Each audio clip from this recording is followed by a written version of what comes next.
Senator Thorp. Well, it's been most entertaining, and I thank Senator Smith for his valiant effort to try and justify his government's position on this incredibly important area for Tasmania. I'm extremely disappointed, but I can't say surprised, to notice that there are no Tasmanian government senators in this place, and even Senator Bushby bolted as soon as he possibly could because he knows what he was saying was a complete bunch of rubbish. The announcement that Tasmania looked likely to be the first jurisdiction in the country to have NBN rolled out was some of the best news Tasmania's had for a long time. And as Senator Billick noted quite effectively earlier, Tasmania does require special treatment because we are an isolated jurisdiction, we have an island state, we have an ageing population, we have an incredibly large proportion of our population being in receipt of Commonwealth benefit. We do have special circumstances, and the concept of the NBN being rolled out, the proper NBN, the real NBN, being rolled out in Tasmania was some of the best news that our state had had for a long time.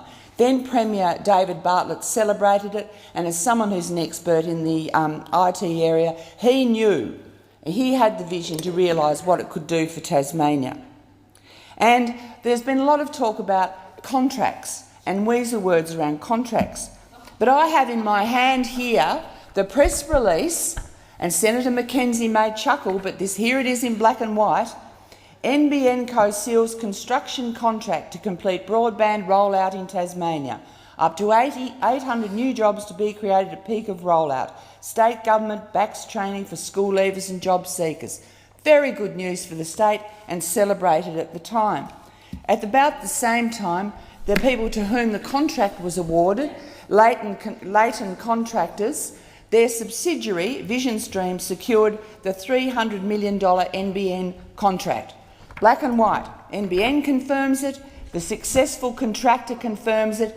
There were contracts let for the full rollout of NBN to Tasmania. And Senator Bushby may try and obfuscate, but the reality was we knew that the rollout would involve about 20% of Wi-Fi and 10% of satellite from day one, because of the disparate nature of our population centres and also because of our geography. We all knew that, but we knew that 70% of Tasmanians, whether they be businesses or homes, would receive fibre to the premises.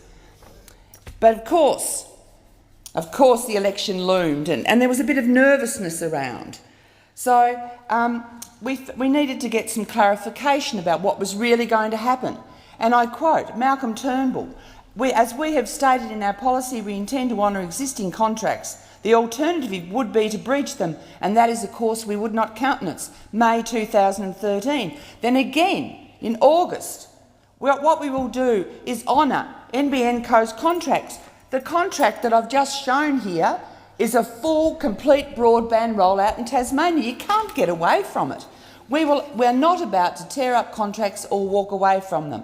Now, that gave a certain level of confidence to the Tasmanian community, and Mr Dean Winter, who is the TASIC Executive Officer, was comforted, as were many people in Tasmania, that the coalition, the now government, would honour their commitment to Tasmania.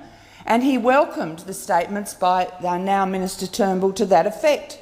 Tasmania is now assured to be the first jurisdiction fully connected to the NBN and may end up being the only jurisdiction to boast the full fibre to the premises rollout.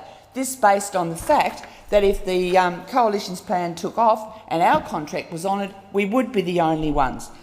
We weren't convinced, though, Madam Acting Deputy President, we weren't convinced. We asked time and time again for confirmation of that.